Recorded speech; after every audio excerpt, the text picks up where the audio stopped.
ማንቸስተር ዩናይትድ የአጥቂ መስመር ተጫዋቻቸውን ራስመስ ሆይለንድን እንግዲህ በዳግላስ ሉዊዝ ለመቀየር ሐሳብ እንዳላቸው የተገለጸ የሚገኝ ጉዳይ ሆኗል። እንግዲህ ቀዮች ሰይጣናት አስቸጋሪና ከባድ የሆነውን የውድድር ዘመን ለመሻገር በተለይ ፈረንጆቹ ግንቦት 21 ቀን ተጠባቂ ነው የአውሮፓ ሊግ የፍጻሜ ጨዋታ የሚከናወንበት ቀን ከመሆኑ ጋር በተያያዘ ማለት ነውና ከዛ በኋላ ግን ለቀጣዩ ዓመት ሩበን አሞሪም አሰልጣኙ ማለት ነው በራሱ መንገድ ስብስቡ ላይ ለውጦችን አድርጎ የሚቀርብበት የውድድር ዘመን ይሆናል ተብሎ ይገመታል። በዛ ሂደት ከምስሉ ሊርቁ ከሚችሉ ተጫዋቾች መካከል አንዱ ራስመስ ሆይለንድ ነው። ያው በዚህ ዓመት በጣም አስቸጋሪ ጊዜን እያሳለፉ ከሚገኙ ተጫዋቾች ተርታ ስሙ ይካትታል። በዚህ ውድድር ዘመን 4 የፕሪሚየር ሊግ ጎል ብቻ ነው ያለው። ከወደ ጣሊያን እየተሰሙ የሚገኙ መረጃዎች ደግሞ ዩናይትድና ጁቬንቱስ ሆይለንድን በዳግላስ ሉዊዝ ሊለዋወጡ የሚችሉበት ሁኔታ ላይ የመጀመሪያ ንግግር ማድረጋቸውን የሚጠቁሙ ጉዳዮች ሆነዋል። በአጠቃላይ 7 ዓመቱ ላይ ነው የሚገኘው ብራዚሊያ አማካኝ ዳግላስ ሉዊዝ አምና ነበር እንግዲህ 42 ሚሊዮን ፓውንድ ወጪ ተደርጎበት እንግዲህ አስቶን ቪላን ለቆ ጁቬንቱስን የተቀላቀለው ማለት ነው። ግን የአሰልጣኞች መቀየር ግዞጭ ትክክለኛ ቦታውን አለማግኘት ተጫዋቹ የተመጠነ ጊዜን በጁቬ እንዲያገኝና አቋሙ እንዲወርድ ምክንያት ከሆኑ ጉዳዮች መካከል ይጠቀሳሉና በአስቶን ቪላ የጎል ተሳትፎ ማድረግ የዕለት ተዕለት ተግባሩ ነበረ። በጣም ስራው አድርጎት ነበረ። እርግጥ ከሱ የሚጠበቅ ጉዳይ አይደለም። የማጥቃት ስራው ያው የማጥቃት ባህሪ የተላበሰ ተጫዋች ላይ የሚጠበቅ ጉዳይ ነው። እሱ የአማካይ መስመር ተጫዋች ነው። ቢሆንም ግን ብዙ ጊዜ ኳሶችን አመቻችቶ በማቀበል ከዛ ውጪ የፍጹም ቅጣት ምትም የቡድኑ ቋሚ ቁጥር 1 መቺ ዳግላስ ሉዊዝ እንደነበር ይታወቃል። ዋትኪንስ በተቀመጠበት እሱ ነበር ኃላፊነት የሚሰጠው። ከዛ በተጨማሪ ደግሞ ሁሌም ቢሆን በጎል ተሳትፎች ኳሶችን አመቻችቶ በማቀበልና ኳስና መረብን በማገናኘት በጣም ቢዚ የነበረ ተጫዋች ነበረ ዳግላስ ሉዊዝ እንደምናስታውሰው።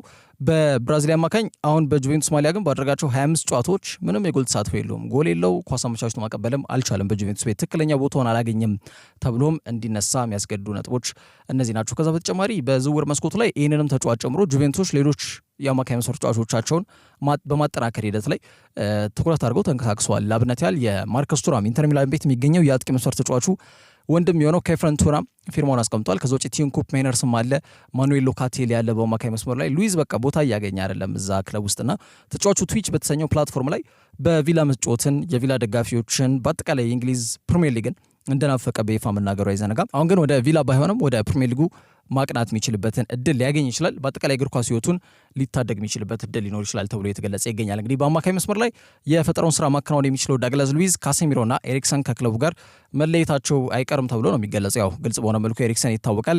ካሴሚሮም ይህን ያክል ክፍያ በተለይ በሳምንት ከ320 ሺህ እንግዲህ ፓውንድ የሚያገኝ ተጫዋች ነው። 320 ሺህ ፓውንድ ገደማ የሚያገኝ ተጫዋች ነው ካሴሚሮ። በርካታ ወይም ደግሞ ከፍተኛ የሆነ ሳምንታዊ ክፍያ ነው። እንግዲህ በእድሜው በዚህ እድሜ ለሚገኝ ተጫዋች በፕሪሚየር ሊግ ላይ ይህን ያክል ገንዘብ በየሳምንቱ ማውጣት በጣም ኪሳራ እንደሚሆን ምንም ጥያቄ የለውም።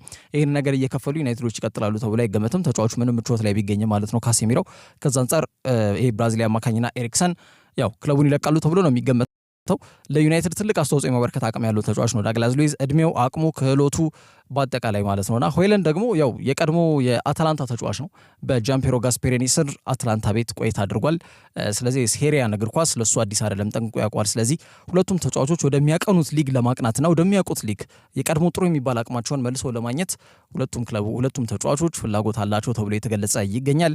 በተለይ ከአውሮፓ ሊጉ የፍጻሜ ጨዋታ በኋላ ይሄ ነገር በደንብ መስመር ሊይዝ እንደሚችል ይገመታል። ከዛ ውጪ ጁድ ቤሊንጋም ትከሻው ላይ ቀዶ ጥገና እንደሚያከናውን አሳውቋል። እንግዲህ የሪያል ማድሪዱ የአማካይ መስመር ተጫዋች ነው፣ የአጥቂ አማካኝም ሊባል ይችላል። ጁድ ቤሊንጋም በውድድር ዘመኑ ሲጠናቀቅ ትከሻው ላይ የቀዶ ጥገና እንደሚያከናውንና የፊታችን ሰኔ ወር ላይ በሚጀምረው የፊፋ የክለቦች የዓለም ዋንጫ ላይ የሚሳተፍበት እድልም እጅግ የመነመነ ስለመሆኑ እየተገለጸ ይገኛል።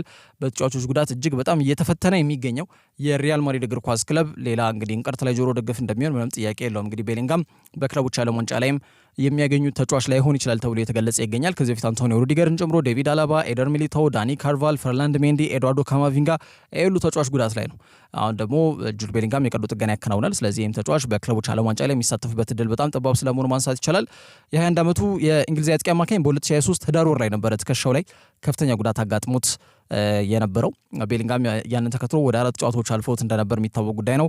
ያለፉትን 18 ወራት ግን ከዚሁ ጉዳቱ ሲጫወት የቆየ ተጫዋች ነው። ቀዶ ጥገና ላለማድረግ ሲል ማለት ነው ላለማድረግ የወሰነበት ምክንያት ደግሞ የማድሪድ ጨዋታዎች እንዳያልፉት በማሰብ ነው። ቤሊንጋም በ2023 ህዳር ወር ላይ ከራዮ ቫልካኖ ጋር ባደረጉት የስፔን ላሊጋ ጨዋታ ላይ ነበር ይሄ ትከሻ ጉዳት ያጋጠመው። ያኔ ቀደም ብዬ እንዳልኩት ወደ 4 የማድሪድ ጨዋታዎች እንዲሁም ደግሞ የእንግሊዝ የ2024 የአውሮፓ ዋንጫ የመጨረሻ የማጣሪያ ኳሊፊኬሽን ማቾች እንዳለፉት የሚታወስ ጉዳይ ነው። ቤሊንጋም የቀዶ ጥገና ለማድረግ ቢያስብም የማድሪድ ጨዋታዎች እንዳያልፉት በማሰብ ከነህሙ ለመጫወት በመወሰን እስካሁን ቆይቷል። የውድድር ዘመኑ ሲጠናቀቅ ግን የቀዶ ጥገናው እንደሚያከናውን ነው በይፋ ያሳወቀው ማለት ነው። ቤሊንጋም የውድድር ዘመኑ ሲጀመር የቀኝ እግሩ ላይ የጡንቻ ህመም አጋጥሞት እንደነበር የሚታወስ ጉዳይ ነው። ተጫዋቹ ለ4 ጨዋታዎች ያክል ያኔም ከሜዳ ርቆ እንደነበር ይታወሳል። በመጪው የክለቦች ዓለም ዋንጫ ላይ እንግዲህ ሎስ ብላንኮሶቹ ሪያል ማድሪዶች ከአልሂላል ከሳልዝበርግና ከፓቹካ ጋር ተደልድሏል። እንደሚታወቀው የክለቦች ዓለም ዋንጫ ዘንድሮ በአዲስ ፎርማት ነው የሚደረገው። በ4 ዓመት አንድ ይመጣል።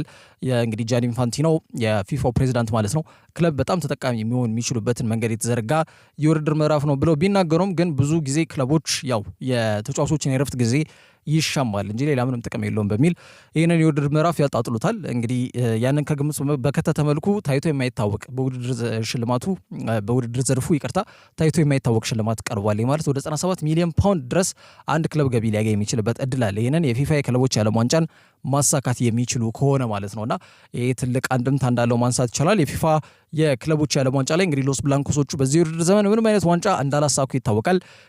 ከሻምፒየንስ ሊግ ወጥተዋል በአርሰናል አማካኝነት። ከላሊጋው በራሳቸው በኤል ክላሲኮ ትላንትና በተደረገው መርሃ ግብር በቫረሲዮላ ተሸንፈው የነጥብ ልዩነታቸው ወደ 7 ሰፍቷል።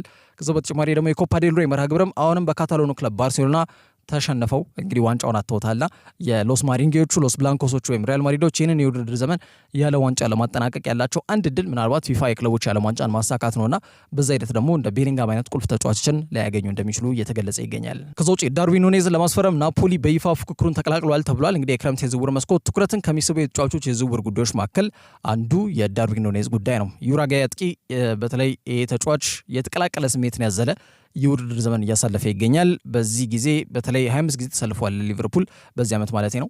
ከነዛ መካከል 8 ጊዜ ብቻ ነው በቋሚነት የመሰለፍን እድል ያገኘው። ተጫዋቹ በ2022 ወደ 85 ሚሊዮን ፓውንድ ነው የወጣበት። በጣም ከፍተኛ ወጪ ነው። ገንዘቡም ከፍተኛ እንደሆነ ማንሳት ይቻላል። ቀላል ብር አይደለም። 85 ሚሊዮን ፓውንድ ያንን የወጣበትን አይነት እንቅስቃሴ እያሳየ አይደለም በሚል በሊቨርፑል ደጋፊዎች ክፉኛ ይተቻል። እንደሚታወቀው ተጫዋቹ ደግሞ በቂ መሰለፍ እድልና ለማግኘቱ በክለቡ ጸንቶ የመቆየቱ ሁኔታ በጣም አጠራጣሪ አድርጎታል ተብሎ የተገለጸ ይገኛል። ትናንትና እንኳን አሁን የውድድር ዘመኑ ከተጠናቀቀ በኋላ ነው እንግዲህ አርሰናልና ሊቨርፑል ጨዋታቸውን ያደረጉት ኤምሬትስ ላይ ተቀይሮ እንዲገባ ነው ያደረገው አርነ ስሎትና ምንም ቋሚ መሰለፍ እድልን የማያገኝ ተጫዋች ነው በዚህ አሰልጣኝ ስር። በቃ ይሄ በተረጋገጠ ደረጃ መነሳት ያለበት ጉዳይ ነውና ተጫዋቹን ለማስፈረም ራሱ አርሰናልን ጨምሮ የተለያዩ የአውሮፓ ውስጥ የሚገኙ ትልልቅ ክለቦች ተጫዋቹን የማስፈረም ፍላጎት እንዳላቸው ይታወቃል። አሁን ታዲያ የጣሊያኑ ሚዲያ ኮሪያ ዴሎ ስፖርት ተጫዋቹን ለማስፈረም የደቡብ ጣሊያኑ ተወካይ ቡድን ናፖሊ ፍላጎት አሳይቷል ሲል በፊት ገጹ ይዘቱ የወጣው መረጃ ያመላክታል። የክለቡ ቴክኒካል ዳይሬክተር የናፖሊ ማለት ነው ጂዮቫኒ ማና ይባላሉ። ቡድናቸው ዘንድሮ ሴሪያውን ባያሳካም በቀጣይ የውድድር ዘመን ግን ስብስባቸውን ለማጠናከር ከፍተኛ ጥረት እንደሚያደርጉ ይገመታል። ኑኔዝ በሊቨርፑል ማሊያ ባደረጋቸው 92 ጨዋታዎች 25 የፕሪሚየር ሊግ ጎል አለው። 13 ኳስ አመቻችቶ ማቀበል ችሏል። ጥሩ የሚባል ቁጥር ነው። ከዚህም በላይ ግን ከፍ ሊል ይችል ነበር በነበረው የሁለት ዓመት ቆይታ። ቀደም ብዬ የጠቀስኳቸው የመሰለፍ እድልን አለማግኘትና ተያያዥ ጉዳዮች ናቸው። እንግዲህ የርገን ክሎፕ ይህንን ተጫዋች ሲያስፈርም ጎል እንዲያስቆጥርልኝ አይደለም ያስፈርምኩት ብሎ ተናግሮ እንደነበር አይዘነጋም። የርገን ክሎፕ የጀርመን አሰልጣኝ በነበረው የ9 ዓመት ቆይታ ሊቨርፑል የሚታወቁበት በጣም የተጫዋቾችን ጉልበት ይመጣል ይባላል። ግን የርገን ፕሬሲንግ የየርገን ክሎፕ ያጫወት መንገድና ፍልስፍና ዋና ስትራቴጂ እንደሆነ ይታወቃል። ተጭኖ ኳስን ለመቀበል ከፍተኛ ጥረት የሚያደርግ ቡድን ነውና የማኔ ፊርሚኒዮ የነሳላ ወርክሬት በጣም ከፍተኛ እንደነበር ይታወቃል በክሎፕ ጊዜ ማለት ነው። ያንን ለማጠናከር በተለይ ሳኔ ክለቡን ከለቀቀ በኋላ ሉዊስ ዲያዝ እንደፈረመ ይታወቃል። እርግጥ ነው ግን በቂ አይደለም ተብሎ ስለታሰበ ዳርዊን ኑኔዝ እንዳስፈረሙት ይታወቃልና ተጫዋቹ እርግጥ ነው ከኳስ ውጪ ወይም ደግሞ ከተጋጣሚ ኳስን ለመቀበል በሚደረግ ጥረት ላይ ምቹ የሆነ ተጫዋች ነው። አይደክመውም። በጣም ታጋይ ነው። ወርክሬት አለው። በጣም ይለፋል። ግን ደግሞ የሚያገኛቸውን ድሎች በሚገባው ወደ ጎል አይቀየርም። አጥቂ ደግሞ የሚመዘነው በሚያገባቸው ጎሎች ነው። ካልሆነ ያው አጥቂ ተብሎ ለመናገር ትንሽ ያስቸግራልና አርነ ስሎት ደግሞ ያጫወት ፍልስፍናቸው መንገዳቸው የርገን ፕሬሲንግ አይደለም። ተጭኖ ኳስ ለመቀበል ላይፈልጉ ይችላሉ። አንድ ጎል ካገባ እንዲሁም ብዙ ተድላሎ ተረጋግቶ የሚጫወት አይነት ቡድን ሆኖ ነው ያየ ነው የምንገኘው ሊቨርፑልንና ከተጋጣሚም ኳስ ለመንጠቅ በጣም በኃይል ኳስ ለመንጠቅ ወደፊት አይሄዱም ወይም ፕረስ አያደርጉም የሊቨርፑል እግር ኳስ ቡድን ማለት ነው። ያ ጉዳይ የኑኔዝን አስፈላጊነት ጥያቄ ውስጥ ከቶታል ማለት ነውና እስከ 2028 በአንፊልድ የሚያቆይ ውላለው ኑኔዝ በክለቡ ጸንቶ ይቆያሉ የሚለው ጉዳይ በጣም አጠያቂ ነው። አሁን ደግሞ በቀጣይ ማረፊያው የት ይሆናል ተብሎ የሚጠበቀው ጉዳይ ነው። በስፋት በክረምት የዝውውር መስኮት አበይት ጉዳይ እንዲሆን የሚያደርገው ማለት ነው። ናፖሊ ፉክክሩን ተቀላቅሏል። አርሰናል ተጫዋቹን የማስፈረም ፍላጎት አላቸው። ተጫዋቹ በአጠቃላይ መዳረሻውን የት ለማድረግ ጥረት ያደርጋል። ሊቨርፑልስ የሚቀርብላቸውን የዝውውር ጥያቄ እንዴት ይቀበላሉ የሚለው ጉዳይ በቀጣይ ከዳርዊን ኑኔዝ ጋር በተያያዘ የሚጠበቁ ርዕሰ ጉዳዮች ናቸው። ከዛ ውጭ ማንቸስተር ዩናይትድ ፊታቸውን ወደ ቶትናሙ ኢላማ ኤብሬቺ ኤዜ ስለማዞራቸው ፉትቦል ትራንስፈር ዘግቧል። ኤዜ ያው በበርካታ ክለቦች እንዲፈለግ ያደርገውን እንቅስቃሴ በዚህ ዓመትም እያሳየ ነው የሚገኘው ከክሪስታል ፓላስ ጋር። ትላንትና ራሳቸው ቶትናም ላይ ጎል እንዳስቆጠረ ይታወቃል። ኤብሬቺ ኤዜ አምና የክለቡ አጋሩ የነበረው እንግዲህ ማይክል ኦሊሴ ወደ ባየር ሙኒክ ማቅናቱን ተከትሎ ተረኛው የደቡብ ለንደኑን ክለብ የሚለቀው ተጫዋች ኤዜ ስለመሆኑ እየተገለጸ ይገኛል። ባለው ወቅት ሁኔታ ተጫዋቹ ላይ ፍላጎት ካላቸው ክለቦች መካከል አንዱ የሆነው ደግሞ ማንቸስተር ዩናይትድ ነው። ይህንን እንግሊዝ አጥቂ አማካይ መሰል ተጫዋች ለማስፈረም ከወኪሎቹ ጋር ንግግር ጀምሯል ሲል ፉትቦል ትራንስፈር ዘግቧል። ያው ቀዮች ሰይጣናት ቤት ቡድን ውስጥ የክሬቲቪቲ የማጥቃት እንቅስቃሴ ሙሉ ለሙሉ በሚባል ደረጃ እንግዲህ አንበሉ ብሩኖ ፈርናንዴዝ ላይ የተጣለ ኃላፊነት ይመስላል። ያ ደግሞ የቡድን አጥቂና የክንፍ አጥቂ መሰረት ተጫዋቾች ላይ ጥያቄ እንዲነሳ የሚያስገድደ ጉዳይ ነው። ያው ጋርናቾ የሚያገኛቸውን ድሎች አይጠቀምም። የግብ ዕድሎችን በመፍጠር ነገር ላይ ኦን ኤንድ ኦፍ ነው። ተጫዋቹ ወጥነት ያለው የሜዳ ላይ እንቅስቃሴ ማሳየት የተሳነው ነው። አማድ ዲያሎ ሌላው ተስፋ ሰጪ እንቅስቃሴ እያደረገ የሚገኝ ተጫዋች ነው። ከቀይ መስመር ይነሳል፣ ግን ደግሞ የስብስብ ጥልቀትና ጥራት የለውም። ማንቸስተር ዩናይትድ ዮሹዋ ዚርክዚና ራስመስ ሆይሉንድ ያው በዜሮ የተባዛ ሊባል የሚችል አይነት እንቅስቃሴ ነው ሜዳ ላይ የሚያሳዩት። ከዛ ውጭ ብሩኖ ፈርናንዴዝ ነው የቡድኑ ዋና የማጥቃት እንቅስቃሴ ዋና አድራጊ ፈጣሪ። ማውንት አሁን መነቃቃት ላይ ይገኛል፣ ግን በቂ አይደለም። ከዛ አንጻር ነው በአጠቃላይ ማንቸስተር ዩናይትድ የቡድኑን ክሬቲቪቲ፣ የቡድኑን ፈጠራ፣ የቡድኑ የማጥቃት እንቅስቃሴ ለማሻሻል በማሰብ ብሩኖ ኤብሬቺ ኤዜ ለማስፈረም ፍላጎት እንዲያሳዩ ያስገድዳቸው ማለት ነው። ዩናይትድ ከ1992 በኋላ አስከፊ ነጥቦችን በፕሪሚየር ሊግ ይዞ እንደሚያጠናቅቅ የተረጋገጠ ጉዳይ ነው። ክለቡ ያው 17ኛ የፕሪሚየር ሊግ ሽንፈቱን ነው ትላንትና በዌስትሃም ያስተናገደ። ይህ ደግሞ በክለቡ የ51 ዓመት ታሪክ ውስጥ ለመጀመሪያ ጊዜ አድርጓል። በዚህ ሂደት ክለቡ ጎል ማስቆጠር፣ የጎል ድሎችን መፍጠር የሚሉት ጉዳዮች ላይ ትልቅ ክፍተት የሚነሳበት ክለብ ሆኖ ታይቷል በዚህ ውድድር ዘመን ላይ ማለት ነው።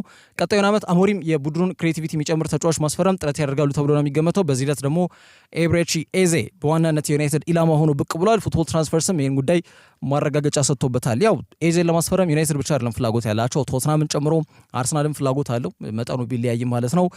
ኤዜ ያው በፓላስ ቋሚ ተሰላፊ ነው። ኦሊሴ ክለቡን ሲለቅ የደቡብ ለንደኑ የማጥቃት እንቅስቃሴ ማሳለጥ ኃላፊነት ተረክቦ ጥሩ እንቅስቃሴ እያደረገ የሚገኝ ተጫዋች ነውና ተጫዋቹን የመሸኘት ፍላጎት ይኖራቸዋል ተብሎ አይገምትም። ክሪስታል ፓላስ ግን ተጫዋቹም ጫና መፍጠሩ አይቀርም። አሁን ያው የትኛውም ተጫዋች በዚህ እድሜ ላይ ወደ ትልቅ ክለቦች አቅንቶ ለዋንጫ መፎካከር እንደሚፈልግ ምንም ጥያቄ የለውም። ነገ ቁጭ ብሎ ማንሳት የሚፈልገው ታሪክ አለ። ለክሪስታል ፓላስ ተጫዋቾች በፕሪሚየር ሊጉ ጥሩ የሚፎካከር ቡድን ነበረ ብሎ ከሚናገር ይልቅ ወደዚህ ክለብ አምርቼ ዋንጫ አሳክቻለሁ፣ ምንም ትልቅ ታሪክ ነው ለየትኛውም ተጫዋችና ያንን ፍላጎት ካሳየ ግን ያው ክለቡን ለመልቀቅ ጥረት ያደርጋል ተብሎ ነው የሚገመተው። ክለቡም እሱን ተጫዋቹን የሚያዝ ግዴታ ውስጥ ሊገቡ አይችሉም ማለት ነው። ኦሊሴ ክለቡን ሲለቅ ያው ግልጽ በሆነ መልኩ በቡንደስሊጋው እንዳሳካ ይታወቃል ከባየር ሙኒክ ጋር ዘንድሮ ማለት ነው። ይህንን ነገር ከግምት በመክተት ኤዜም ክለቡን አሁን ለመልቀቅ ጫና መፍጠሩ እንደማይቀር ነው እየተገለጸ የሚገኘው። በቀጣይ ወዴት ባቀና የተሻለ ነው የሚለውን ጉዳይ ተጫዋቹ ቆም ብሎ ይወስናል ተብሎ ይገመታል። በቀጣዮቹ ጊዜያቶች ላይ በመጪው የዝውውር መስኮት ፓላስን የሚለከውን ወዴት ያመራል፣ ዩናይትድስ ተጫዋቹን ለማስፈረም በቀጣይ የሚወስዱት እርምጃ ምን ይመስላል የሚለው ጉዳይ ከኤብሬቺ ኤዜ ጋር በተያያዘ በቀጣይ የሚጠበቁ ጉዳዮች ናቸው። የትላንትናው የአንፊልድ መርሃ ግብር ሁለት መነጋገሪያ ርዕሰ ጉዳዮች ነበሩት። እንግዲህ በእንግሊዝ ፕሪሚየር ሊግ የ36ኛ ሳምንት ጨዋታ እንግዲህ ሊቨርፑል በሜዳቸው አንፊልድ ስቴዲየም አርሰናልን ጋብዘው ጨዋታውን 2-1 በሆነ ውጤት ማጠናቀቃቸው ይታወቃል። ያው 2-0 ውጤት ሊቨርፑል እየመሩ ነበር በሉዊስ ዲያዝ እና በኮዲ ጋክፖ አከታትለው 20ኛና 21ኛው ደቂቃ ላይ ባስቆጠራቸው ጎሎች ማለት ነው። ሚኬል አርቴታ የመጀመሪያ አጋማሽ እንቅስቃሴያችን ተቀባይነት የለውም ያንን ነገር የሚያመላክት አይነት የተለይ 15 ደቂቃ የመጀመሪያ አጋማሽ ንግግሮች ነበሩን። ሁለተኛው አጋማሽ ላይ ተሻሽለን ቀርበናል፣ ነጥብ ይዘን ወጥተናል ብሏል። ያው ጨዋታው ከተጠናቀቀ በኋላ የተፈጠሩ ጉዳዮች ናቸው መነጋገር የደረሰ ጉዳይ ሆኑት። ያው አርሰናል 2 ነጥብ ይፈልጋል። አሁንም ቢሆን በቀጣይ ዓመት የአውሮፓ ሻምፒየንስ ሊግ ቲኬት እንደሚቆርጥ ለማረጋገጥ 3 ነጥብ ነበር የሚያስፈልጋቸው። ትላንትና አንድ አሳክቷል። ስለዚህ በቀሪ 2 ጨዋታዎች ቢያንስ 2 ነጥብ ማግኘት መቻል ይጠበቅባቸዋል ማለት ነው። ይህ እንዲህ እንዳለ 2 ጉዳዮች ነበሩ መነጋገር የነበሩት። የመጀመሪያ ጉዳይ የትሬንት አሌክሳንደር አርኖልድ ጉዳይ ነው። ይህ ተጫዋች ያው ከልጅነት እስከ እውቀት ሊቨርፑል ቤት ቆይታ ያደረገ ተጫዋች ነው። 6 ዓመቱ ላይ ነው ሜልቱድ አካዳሚ የተቀላቀለው። ከኳስ አቀባይነት የተነሳው የእግር ኳስ ሕይወቱ ሻምፒየንስ ሊግንም እንዲያሳካ አስችሎታል እንደሚታወቀውና በሊቨርፑል ያለውን ሁሉ የሰጠ በሚል ሊተረጎም ይችላል። ግን በሁለት ጉዳዮች መካከል ያው የሊቨርፑል ደጋፊዎች ደስተኛ አይደሉም። አንደኛ ክለቡ ጥሩ ገቢ ሊያገኝ የሚችልበት እድል ነበር ከዚህ ተጫዋች በ80 በ90 ሚሊዮን ፓውንድ እስከ 100 ሊያወጣ የሚችል አቅም የነበረው ተጫዋች ነው። ግን በተለይ ኮንትራክቱን ያድሳል በሚል እምነት እንግዲህ ብዙ ንግግሮችን ሲያደርጉ መቆየታቸው ዋጋ አስከፍሏቸዋል። እንግዲህ ፍሎሬንቲኖ ፔሬዝ ያው ተጫዋቹን ውሉ እንዳያድስ በማድረግ ሂደት ላይ ትልቅ ሚና ስለተወጡ ማለት ነውና ወደ ማድሪድ እንዲያቀና በይፋ ካሳወቀ በኋላ ትላንትና ያደረገው መርሃ ግብር ከመሆኑ ጋር በተያያዘ ተቀይሮ ወደ ሜዳ ሲገባ በርካታ ተቃውሞዎች ነበሩት ወይም ደግሞ የተቃውሞ ድምጾች ተሰምቷል። አንፊልድ ላይ ይሄ ጉዳይ ጄሚ ካራገርን ጋሪ ኔቭልን ጨምሮ በርካታ የእግር ኳስ ተንታኞችና የቀድሞ ተጫዋቾች በአሁኑ ሰዓት ደግሞ በተንታኝነት እያገለገሉ የሚገኙ ፐንዲቶችን ያላሳመነና አስነዋሪ ድርጊት ብለው አልፈውታል። የሊቨርፑል ደጋፊዎችን በተለይ አርኖልድ ተቀይሮ ሲገባ እንዲሁም ኳስ ሲነካም ተቃውሞ ሲያሰሙ የነበሩ የሊቨርፑል ደጋፊዎች ስለነበሩ ማለት ነው ለክለቡ እንደዚህ አይነት ውለታ ነው ያለ። ያው እግር ኳስ ውለታዊ ስፖርት ነው፣ ግን በዚህ አጭር ጊዜ በዚህ ፍጥነት እንደዚህ መሆን መቻል የለበትም የሚል ሀሳብ አላቸው ብዙዎች። የጉዳይ መነጋገሪያ ነበር። ሌላኛው ጉዳይ አንድ ባነር ታይቷል። በተለይ ከጨዋታው መጠናቀቅ በኋላ በአጠቃላይ አርሰናልና ሚኬል አርቴታ ላይ ትኩረት ያደረገ ባነር ነውና በስፋት መነጋገሪያ የነበረ ርዕሰ ጉዳይ ነው። ኦልዌይስ ዘ ብራይድስሜድ ኔቨር ዘ ብራይድ ይላልና ሁሌም ቢሆን አንድ ዋንጫ ወይም ደግሞ አንድ ክብር ለማሳካት አንድ ስኬትን ለመጎናጸፍ ከጫፍ ደርሶ ያንን ስኬት የማይጎናጸፍ ግለሰብ የሚጠቀሙት አይነት ንግግር ነው እንግሊዛውያን። ኦልዌይስ ዘ ብራይድስሜድ ኔቨር ዘ ብራይድ እና የሚኬል አርቴታ እንግዲህ የሙሽራ ቀሚስ ለብሶ ያንን ባነር ይዞ የወጣ አንድ የሊቨርፑል ደጋፊ ታይቶ ነበርና ጉዳይ በጣም በስፋት መነጋገሪያ ነበር። የትኛውም የእግር ኳስ ብሽሽቆች ሊኖሩ ይችላሉ፣ ግን ሁሉም ነገር ደግሞ መስመር አለውና በዚህ ደረጃ እንግዲህ ሰላማዊ የፉክክር ምዕራፍና መድረክ ነው እግር ኳስ። በዛ ሂደት ላይ ተፎካካሪ የሆነ ቡድን ሆኗል። አርሰናል ባለፉት 2 ዓመታት ዋንጫውን ለማሳካት ከጫፍ ደርሶ ያልቻለ ቡድን ነው። በራሱ ምክንያቶች የተለያዩ ምክንያቶች ሊጠቀሱ ይችላሉ። የስብስብ ጥልቀትና ጥራት አለመኖር እንዲሁም ሌሎች ጉዳዮች፣ ግን ተፎካካሪ ሆኖ የቀረበ ቡድን ሆነ እንጂ ሌላ ምንም የተፈጠረ ነገር የለም። የሊቨርፑል ደጋፊዎች ሻምፒዮን ሆነው የሻምፒዮን ሜንታሊቲ እንዴት አይኖራቸውም? እንዴት የተፎካከራቸውን ቡድን በዚህ ደረጃ ለማሸማቀቅ ጥረት ያደርጋሉ የሚለው በብዙዎች እንዲተቹ እያስገድዳቸው የሚገኝ ነጥብ ነው። በተለይ ሊጉን ያሳካ ቡድን ነው አይደለ? ቢያንስ እንደዛ ሆኖ መገኘት መቻል አለበት። እርግጥ ሁሉንም ደጋፊዎች የሚወክል አይደለም፣ ግን የተወሰኑ ደጋፊዎች ናቸው። ቢሆንም ግን ይህ ጉዳይ በጣም በስፋት መነጋገር የነበረ ርዕሰ ጉዳይ ስለነበረ ነው። ይሄ ባነር ብዙዎችን ያስቆጣ፣ ብዙዎችን ያስከፋ፣ ብዙዎች የሊቨርፑል ደጋፊዎች ላይ ጣት እንዲቀስሩ ያስገድደ ነጥብ ነው። እግር ኳስ ሰላማዊ ስፖርት ነው። ብሽሽቅ ሁሌም ቢሆን መስመር ሊኖረው ይገባል። እንደዚህ መስመር ሲያልፉ ግን አላስፈላጊ ነገሮች ውስጥ ሊገቡ ይችላሉና በጣም የሊቨርፑል ደጋፊዎች መጠንቀቅ መቻል እንዳለባቸውም አመላካች ነጥብ ነው። ከዚህ በፊት 2015 ብሬንዳን ሮጀርስ ክለባቸው እንዲለቅ ይዞት የወጡት ባነር በስፋት ሌላው መነጋገሪያው የነበረ ርዕሰ ጉዳይ እንደነበር የሚታወቅ ጉዳይ ነው። አርሰናል ቀደም ብዬ እንዳልኩት ነው በቀሪዎቹ 2 ጨዋታዎች 2 ነጥብ ማግኘት የአውሮፓ ሻምፒየንስ ቲኬት እንዲቆርጡ ያስችላቸዋል ማለት ነው። ይህ ባነር ግን በጣም በስፋት መነጋገሪያ እንደነበር ማንሳት ይቻላል። ከዛ ውጪ ኒኮላስ ጃክሰን በቅጣት ምክንያት ከቀሪ የቼልሲ የፕሪሚየር ሊግ መርሃ ግብር ውጭ ሆኗል። ታዲያ የተጫዋቹ ግዴለሽነት በርካታ የቼልሲ ደጋፊዎችን እያስቆጣ ይገኛል። ተጫዋቹ በማህበራዊ ትስስር ገጽ እስከ ዘረኝነት ጥቃት የደረሰ ከፍተኛ ጥቃት እየደረሰበት እንደሚገኝም ለማወቅ ተችሏል። በአውሮፓ ቻምፒየንስ ሊግ ቲኬት መቁረጥ የሚያስችለውን 4ኛ ደረጃን ይዞ ለማጠናቀቅ በተደረገ እጅግ በጣም ቁልፍ መርሃ ግብር ላይ በትናንትናው ዕለት በእኩል 63 ነጥብ ከዛ በተጨማሪ በእኩል ጎል ዲፍረንስ ወይም ደግሞ 21 ንጹህ ጎሎችን ያስቆጠሩ ቡድኖች ኒውካስል ዩናይትድ እና ቼልሲ እንግዲህ ሴንት ጄምስ ፓርክ ላይ ጨዋታቸውን አድርገው ነበርና በመጀመሪያ አጋማሽ ላይ የቼልሲ አጥቂ መስመር ተጫዋች ኒኮላስ ጃክሰን ስቬን ቦትማን የኒውካስሉ ተከላካይ መስመር ተጫዋች ላይ አላስፈላጊ ምንም ፖይንት የሌለው ምንም ጥፋት ምንም ሬሌቫንስ ምንም ሲግኒፊካንስ የሌለው ወይም ደግሞ ለቡድኑ ምንም አይነት ጠቀሜታ የሌለው ጥፋት ሰርቷልና በቀጥታ ቀይ ካርድ ከሜዳ ለመሰናበት መገደዱ የሚታወቅ ጉዳይ ነው። ሜዳ ላይ ስራውን በሚገባ እየሰራ አይደለም በሚል ማለትም እንደ አጥቂ መስመር ተጫዋች ጎሎችን በተደጋጋሚ ባለማስቆጠር ለከፍተኛ ትችት ሲዳረግ ቆይቷል። ተጫዋቹ እንዲሁም የ4 ወር የጎል ድርቁን ከ2 ሳምንት በፊት ኤቨርተን ላይ ጎል በማስቆጠር ነው ያስታገሰውና አሁን ደግሞ ቡድኑ እጅግ በጣም የሚያስፈልገው ወሳኝ 3 ነጥብ ለማሳካት ወደ ሴንት ጄምስ ፓርክ ባቀናበት ሰዓት ላይ ተቀያሪ ወንበር ላይ ተጫዋች እንኳን በሌለበት ሁኔታ ላይ እንደዚህ አይነት አላስፈላጊ ጥፋቶች መስራት ምን ይባላል የብዙዎች ጥያቄ ነውና ቡድኑን ዋጋ ያስከፈለ ተጫዋች ሆኗል። ሴኔጋላዊ አጥቂ ራሱን በጣም ትልቅ ጫና ውስጥ ከቷል። በማህበራዊ ትስስር ገጾች ላይ የዘረኝነት ጥቃት ሰለባ ሆኗል። ምንም ጥያቄ የለውም። ይህን ቀይ ካርድ ተከትሎ ያው ኤንዞ ማሬስካ ከጨዋታው በኋላ ያው ይማርበታል ብዬ አስባለሁ ብሎ ተናግሯልና ምን ያክል በግላቸው ደግሞ ከፍተኛ ይሄ ንግግሮች ሊኖራቸው እንደሚችል አመላካሽ ነጥብ ነው። ያው ይማርበታል ብዬ ገምታለሁ ብለው ተናግረዋል። ኤንዞ ማሬስካ የተመለከተው ቀይ ካርድ መሆኑን ተከትሎ ቀጥታ ስትሬት ሬድ ካርድ ነው። ያ ተከትሎ እንግዲህ በቀሪ ቼልሲ የሚያደርጓቸው መርሃ ግብሮች ላይ ማናየው ነው የሚሆነው ኒኮላስ ጃክሰን ስለዚህ ከውድድር ዘመኑ ውጭ ይሆናል ማለት ነው። ቼልሲ በቀጣይ በፕሪሚየር ሊጉ ከማንቸስተር ዩናይትድ ጋር ነው ጨዋታቸውን የሚያደርጉት። ከዛ በኋላ ደግሞ ራሱ በተለይ አውሮፓ ሻምፒየንስ ሊግ ቲኬትን ለማግኘት ሌላው ጥረት እያደረገ የሚገኘው ቡድን ኖቲንጋም ፎረስት ጋር ነው የሚያደርጉት ጨዋታቸውና በእነዚህ 2 ተጠባቂም አጓጊ መርሃ ግብሮች ላይ የኒኮላስ ጃክሰን ግልጋሎት የማያገኝ ይሆናል ማለት ነውና በቡድን ውስጥ የሚገኘው ሌላው የአጥቂ ባህሪን የተላበሰው ተጫዋች ክሪስቶፈር ንኩንኩ ነው።